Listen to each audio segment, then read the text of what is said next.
A moderate magnitude 4.2 earthquake occurred in the North Pacific Ocean near the coast of Mexico in the early morning of Sunday, June 8, 2025 at 6:19 a.m. local time, GMT-6.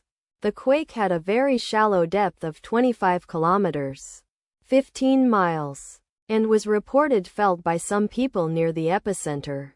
First to report, SSN after 22 minutes.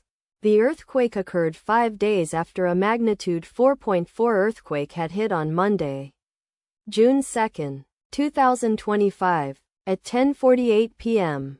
GMT-6 local time, in 11.8 kilometers, 7 miles, distance to the north. Data source from Volcano Discovery. Did you feel it? Let us pray. May the earthquake that occurred not affect our brothers and sisters there. May the earthquake not happen again. And may God protect everyone. Amen.